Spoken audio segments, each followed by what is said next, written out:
반짝이는 눈빛 눈이 부셔 매일 날 감싸주는 손길.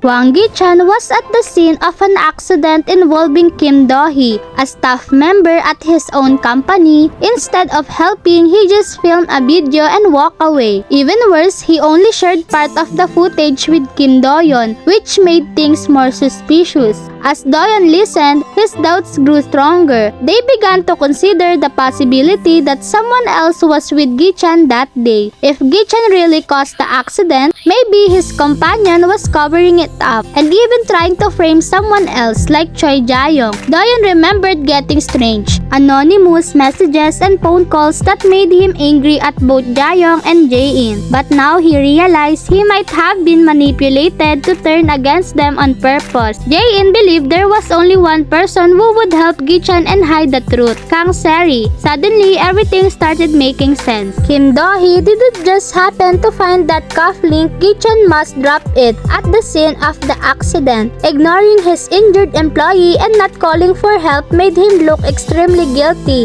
And if he was just a witness, why send only part of the black box footage? The person who sent that video wasn't the driver, it was the passenger, and that meant someone else was helping Gi Chan cover it up. All signs pointed to Gi Chan being involved in Do-hee's death and Kang Jae-in as his accomplice. But Jae had her own motives. She once gave Gi Chan's mother harmful medicines, nearly killing her, just to get what she wanted. She wasn't helping him, she was controlling him. Do-yeon guessed that the original black box video still existed, hidden by Jae as leverage to keep Gi Chan under her control. He had checked Gi Chan's laptop before but found nothing. Whatever they were hiding, it had been moved likely to a secret server that even Gi Chan didn't know about. Jae and Gi Chan might look like a team, but in reality they were using each other. The cufflink in Do-hee's hand proved that her death wasn't an accident. Jae In and Do-yeon knew they had to act. Jae In went undercover as a YouTuber and exposed Jae's fake background, revealing that she never studied abroad and faked her university degree. When Kang Sung-woo saw the video, he confronted Jae, saying her design always felt cheap, and now he knew why. He was disappointed and embarrassed that someone like her was part of the company.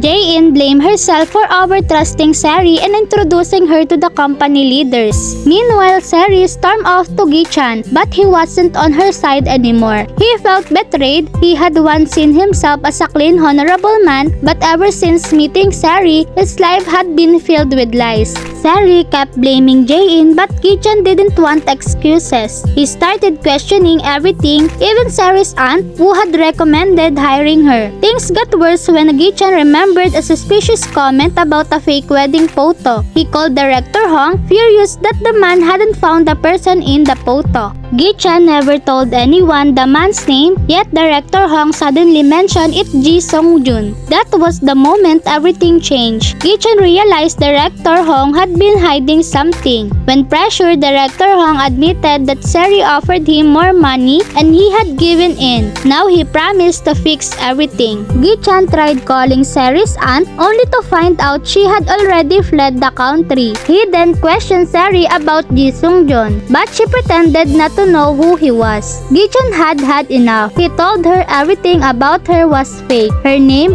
her degree, her family. He even suspected she had paid people to stop looking for Ji Sung-jun. Now the pieces were coming together. Jae had lied about everything. The accident, the relationship, her education, even her connections. Gi Chan finally saw her true face, and the storm of secret began to break wide open. 'Cause you are beautiful.